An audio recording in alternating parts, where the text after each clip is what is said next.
오늘 말씀 보면은 사두개인이 예수님을 찾아와서 질문을 합니다. 그렇죠? 근데 이 질문의 내용이 뭐냐면 본질적으로는 부활에 관한 질문이에요. 부활에 관한 질문. 예.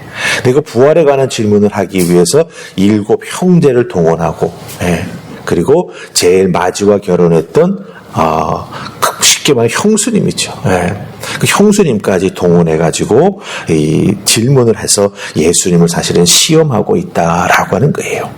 그럼 이 사두개인이라고 불리는 이 사람들은 어떤 사람들일까요? 여러분들 아마 신앙생활 하신 분들은 이 사두개인들은 어떤 사람들이다 조금씩은 알고 계실 것입니다.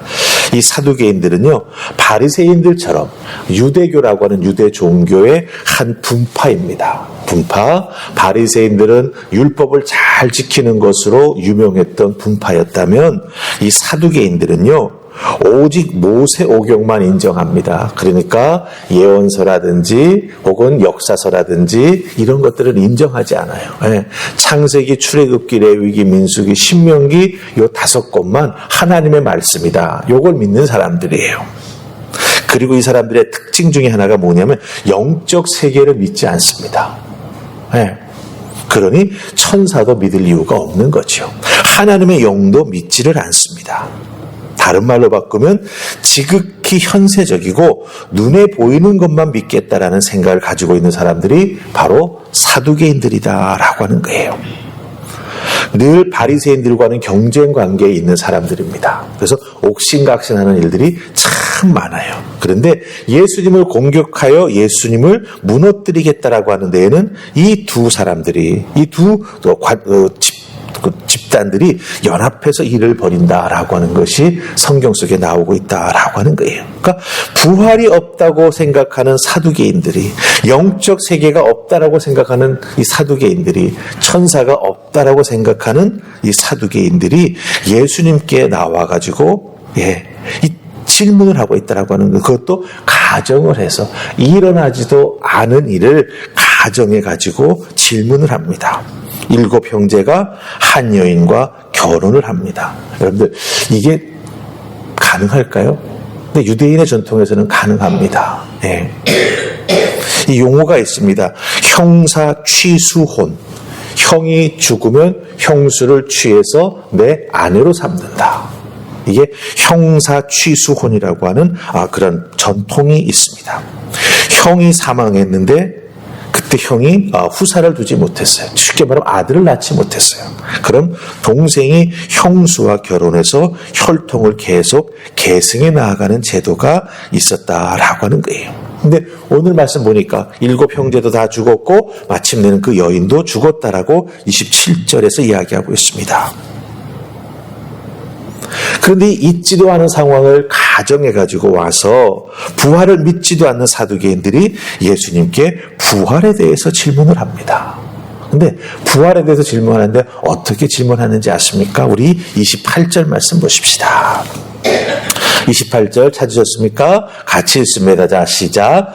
그런즉 그들이 다 그를 취하였으니 부활 때의 7 중에 누구의 아내가 되리이까? 아멘. 부활하게 되면 이 여인이 7 형제 중 누구의 아내가 되어야 되냐라고 묻는 거예요.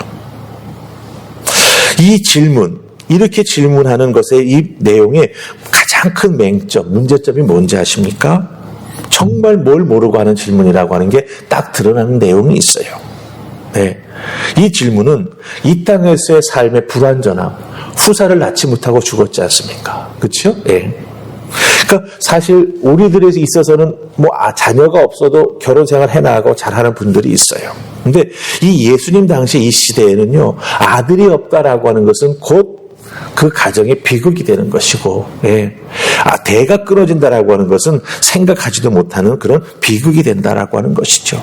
그러니까 이 땅에서 이런 불완전한 삶, 비극적인 이런 삶이 천국에서도 그대로 이어지고 부활에서도 그대로 이어질 것이라고 생각하고, 이런 모순적인 생각을 가지고 부활에 대해서 질문을 하면서 결국은 부활은 말이 안 되는 것이다라는 것을 증명하려고 예수님께 이런 질문을 하고 있다라고 하는 거예요.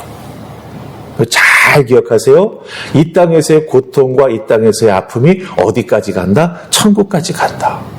부활에서도 그 고통과 아픔을 머리에 지고 사는 게 바로 우리 인간의 모습이다. 이렇게 생각을 하고 지금 사두개인들이 예수님께 질문을 하고 있다라고 하는 거예요. 여러분, 천국은요, 이 땅에서의 삶의 연장이 아닙니다. 그걸 아셔야 돼요. 네. 아픔과 고통, 천국에 가지고 아니죠. 다 내려놓고 갑니다. 부활에서도 그 아픔을 머리에 이고 삽니까? 아닙니다. 그렇기 때문에 우리는요, 이런 왜곡된 신앙생활, 잘못된 신앙생활 하지 않기 위해서 우리가 천국에 대해서, 부활에 대해서 분명히 알아야 될 두 가지 내용이 있다라고 하는 거예요. 오늘 말씀 속에서 예수님은 그 사두개인들의 질문을 들으시고 너희들 정말 뭘 모르는구나 분명히 말씀하시면서 거기에 대해서 가르쳐주고 계시다라고 하는 거예요. 자, 그럼 이 사두개인들이 뭘 모르고 있을까요? 우리 29절 말씀 살펴보십시오. 29절 같이 읽습니다. 시작. 예수께서 대답하여 이르시되 너희가 성경도 하나님의 능력도 알지 못하는 거로 오해하였도다. 아멘. 네, 알지 못하니까, 하나님의 은혜와 능력을 체험해보지 못했으니까 이렇게 오해하고 잘못된 생각을 가지고 너희들이 지금까지 살아왔다라고 하는 걸 예수님 지적하고 계신 거예요. 그렇다고 한다면 여러분들, 우리도 이런 왜곡된 신앙생활 하지 않으려면, 그렇죠? 바른 신앙생활, 천국에 대한 분명한 소망, 그리고 부활에 대한 분명한 확신과 믿음을 가지고 살아가는 우리가 되기 위해서는요, 예수님 말씀하신 내용에 근거해서 우리가 두 가지를 분명히 알아야 됩니다. 사두개인들은 두 가지를 알지 못해서 오해를 했어요. 첫 번째는 뭡니까? 성경이었습니다. 두 번째는 뭐였습니까? 하나님의 능력이었다라고 하는 거죠. 이거를 알지 못하고 오해했기 때문에 이렇게 잘못된 부활에 대한 생각을 가지고 있었다라고 하는 거예요. 그럼 우리가 그런 왜곡되고 잘못된 신앙생활을 하지 않으려면 어떻게 해야 되겠습니까? 첫 번째는요, 하나님의 능력을 우리가 올바로 알아야 됩니다. 네, 이게 정말 중요한 관건이에요. 그럼 하나님의 능력을 우리가 어떻게 알 수 있겠습니까? 책을 읽어서? 아니에요. 하나님의 능력은 여러분들이 체험해 보셔야 제대로 압니다. 체험이 답이에요. 그럼 도대체 하나님의 능력을 내가 어떻게 체험해 답을 알 수 있을까? 가장 큰 하나님의 능력의 체험은 바로 내가 예수 믿는 것이에요. 네. 예수에 대해서, 신앙에 대해서, 교회에 대해서, 영생에 대해서 한 번도 관심 가져보지 않았던 내가 어느 날 갑자기 교회 다니고 싶은 거예요. 예수님을 알고 싶은 거예요. 네. 믿음 생활하고 싶은 거예요. 천국에 대한 소망을 갖고 살고 싶은 거예요. 이 땅의 무거운 질고를 다 내려놓고 천국에 대한 소망 가지고 살아가는 믿음의 사람이 되고 싶은 거예요. 그 모든 것을 가능케 하시는 분이 누구십니까? 바로 하나님이시고 그 능력을 통해서 우리를 그곳으로 이끌어주고 계시다라고 하는 것입니다. 하나님의 능력을 올바로 알기 위해서는 내가 하나님의 능력을 체험해야 된다. 그래야 하나님의 능력이 어떤 것인지 우리가 제대로 알게 된다라고 하는 것입니다. 특별히 이 사두개인들의 모순이 모세 오경만 인정한다 그랬잖아요. 그럼 창세기, 출애굽기, 레위기, 민수기, 신명기 잘 보세요. 하나님이 아브라함을 부르시잖아요. 그렇죠? 이것도 기적 아닐까요? 하나님의 능력 아닐까요? 그런 믿음의 능력으로 아들이 없던 자를 아들을 허락해 주시는 하나님의 전능하신 모습이 나타나잖아요.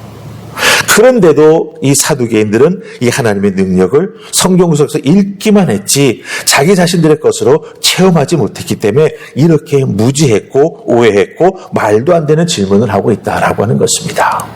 그렇기 때문에 여러분들, 우리들이 신앙생활에 나아가는 과정 속에서 정말 중요한 건 무엇이냐? 이 하나님의 은혜를 덧입는 것이에요.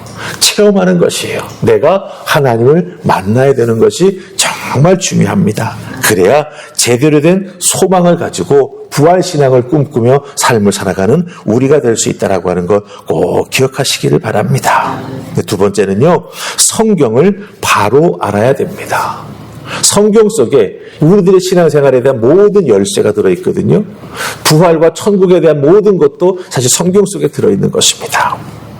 근데 사두개인들이 이걸 제대로 알지 못했다라고 하는 거예요. 그래서 너희들은 성경도 제대로 알지 못하고 오해하고 있다라고 우리 예수님 분명히 말씀하셨습니다. 그럼 이들이 어떻게 성경을 제대로 알지 못하고 오해했을까요? 32절 말씀 한번 보시겠습니까? 32절 우리 한번 같이 읽어볼까요? 자, 시작. 나는 아브라함의 하나님이요 이삭의 하나님이요 야곱의 하나님이라 하신 것을 읽어보지 못하였느냐? 하나님은 죽은 자의 하나님이 아니요 살아있는 자의 하나님이시라 하시니. 아멘. 자, 보세요. 나는 하나님이 있습니다. 아브라함의 하나님, 이삭의 하나님, 야곱의 하나님이라고 하신 것을 너 읽어보지 못했느냐? 그러니까 분명히 이거는 모세오경 속에 써 있는 말씀이라고 하는 거죠. 그렇죠? 예, 이 말씀은 바로 출애굽기 3장 6절에 쓰여져 있습니다. 하나님께서 모세를 부르셔서 이스라엘의 지도자로 세우실 때 모세에게 확신 주시는 말씀이에요.